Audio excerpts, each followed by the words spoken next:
Morning class. आज हम बात करेंगे आपके चैप्टर नंबर 4 की जो राज्य सरकार है उसके बारे में हमने जो पिछली क्लास में पढ़ा था उससे आगे के बारे में हम समझेंगे। तो आगे चलते हैं। तो अब शुरुआत होगी राज्य विधानसभा के कार्यों से। विधानसभा बहुत से कार्य करती है।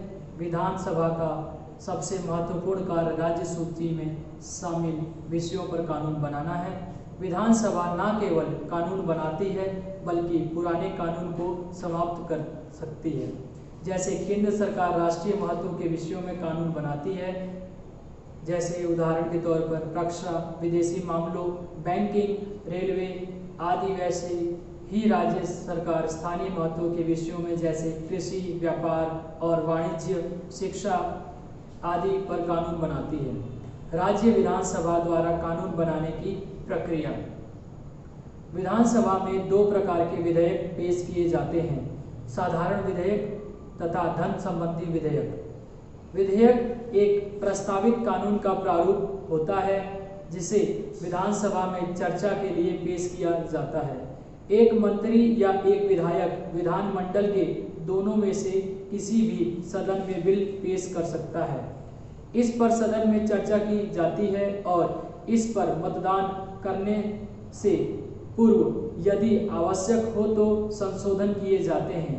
यदि विधेयक पारित हो जाता है तो वह राज्यपाल के पास अनुमोदन के लिए जाता है। यह तभी कानून बनता है जब राज्यपाल इसे मंजूरी देता है। धन विधेयक तथा अन्य वित्तीय विधेयक केवल विधानसभा में ही प्रस्तुत किए जा सकते हैं। धन विधेयक, जैसे कि पहले ही बताया जा चुका है कि धन विधेयक केवल विधानसभा में ही प्रस्तुत किया जा सकता है। विधानसभा में पारित होने के बाद विधेयक विधान परिषद में भेजा जाता है, जहां पर इसे 14 दिन से अधिक नहीं रखा जा सकता। विधान परिषद केवल संस्तुति कर सकती है। यह विधेयक हमेशा उसी रूप में पारित होता है जिसमें विधानसभा इसे पारित करती है। अब हम बात करेंगे राज्य कार्यपालिका के बारे में।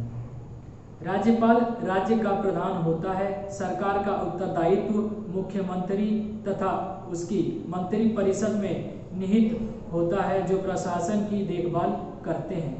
राज्यपाल राज्य की कार्यपालिका का प्रधान होता है और राज्य के सभी कार्य उसके पास होते हैं।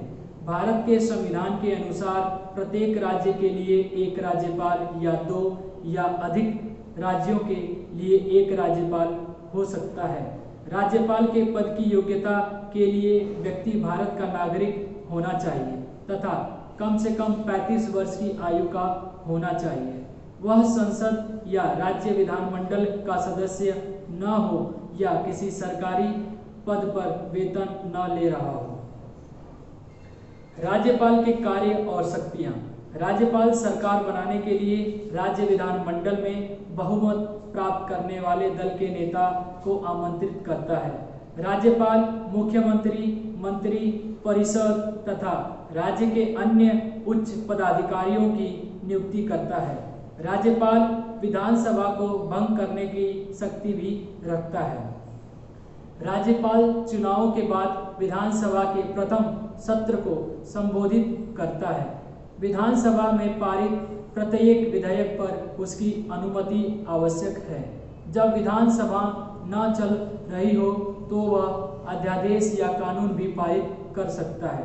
राज्यपाल की अनुमति के बिना कोई भी धन विधेयक या बजट सदन में प्रस्तुत नहीं किया जा सकता। राज्यपाल की न्यायिक शक्तियों में न्यायिक दंड को कम करना शामिल है। राज्यपाल के पास स्वविवेकी शक्तियों जैसी शक्तियां होती हैं, जैसे कि राज्य में राष्ट्रपति शासन की अनुशंसा करना। मुख्यमंत्री के बारे में समझेंगे। राज्य स्तर पर मुख्यमंत्री सरकार का प्रधान अध्यक्ष नेता है। वह राज्य के चुनाव में विधानसभा में बहुमत प्राप्त करने वाले दल का नेता होता है। मुख्यमंत्री का कार्यकाल सामान्यतया 5 वर्ष का होता है। मुख्यमंत्री के कार्य तथा शक्तियां। वह मंत्रिपरिषद के संपूर्ण कार्यों को निर्देशित करता या करती है। वह राज्य के मंत्रिपरिषद के मंत्रियों को विभागों का बंटवारा करता या फिर करती है। वह मंत्रिपरिषद में किसी को भी शामिल कर सकता है और निकाल भी सकता है या सकती है। वह मंत्रिमंडल तथा मंत्रिपरिषद की सभाओं की अध्यक्षता करता है या फिर करती है और राज्यपाल के सभी निर्णयों का पालन करता है या फिर करती है। मुख्यमंत्री का त्यागपत्र पूरी मंत्रिपरिषद के त्यागपत्र की तरह देखा जाता है। अब हम बात करेंगे किसकी? मंत्रिपरिषद के बारे में जानेंगे। मंत्रिपरिषद में 3 वर्ग होते हैं: कैबिनेट मंत्री, राज्य मंत्री और उप मंत्री। मंत्रिपरिषद संयुक्त रूप से राज्य विधानसभा के लिए उत्तरदायी होती है। यदि किसी मंत्री के विरुद्ध विधानसभा में अविश्वास प्रस्ताव पारित होता है जो संपूर्ण मंत्रिपरिषद को त्यागपत्र देना पड़ सकता है। यह मुख्यमंत्री का उत्तरदायित्व होता है कि वह केंद्र सरकार से अच्छे संबंध बनाए रखे। अब हम बात करेंगे किसकी? राज्य सचिवालय। राज्य सचिवालय के बारे में हम समझ रहे हैं। सरकार में विभिन्न विभाग होते हैं जिनमें से प्रत्येक एक मंत्री के अधीन होता है। प्रत्येक विभाग का मंत्रालय विभाग के सभी नियमों तथा प्रशासनिक मामलों को पूरा करते हैं। सचिव भारतीय प्रशासनिक सेवा का एक वरिष्ठ अधिकारी होता है। वह सरकार की सभी नीतियों तथा निर्णयों को लागू करता है। कार्य के क्रियान्वयन में सचिव की सहायता करने के लिए बहुत से अन्य अधिकारी होते हैं। इन सचिवों के कार्यालय को सचिवालय कहते हैं। मंत्रियों के कार्यालय भी सामान्यतः सचिवालय में ही स्थित होते हैं। पदानुक्रम व्यवस्था में बहुत से विभाग बनाए गए हैं और जिनमें आदेश मंत्री से सचिव तथा अन्य अधिकारियों तक पहुंचाए जाते हैं। सरकार की इस व्यवस्था को नौकरशाही या अधिकारी तंत्र कहते हैं। अधिकारियों को जनसेवक कहा जाता है क्योंकि उन्हें जनता की सेवा करनी होती है। एक जनसेवक ईमानदार, बुद्धिमान, परिश्रमी, विनम्र तथा सहयोग करने वाला होना चाहिए। ये सभी सरकारी अधिकारी इन जनसेवकों का सहयोग करते हैं जो जनता के कल्याण में लगे होते हैं ताकि वे अपने कार्य आसानी तथा प्रभावपूर्ण तरीके से संपन्न कर सकें। न्यायपालिका। राज्य स्तर पर न्यायपालिकाओं में उच्च न्यायालय तथा निचले न्यायालय जैसे जिला और सत्र न्यायालय, प्रादेशिक न्यायालय तथा न्याय पंचायतें सम्मिलित हैं। उच्च न्यायालय राज्य स्तर पर न्यायपालिका का प्रमुख होता है। इसकी अध्यक्षता मुख्य न्यायाधीश तथा भारत के राष्ट्रपति के द्वारा आवश्यक न्यायाधीशों द्वारा होती है।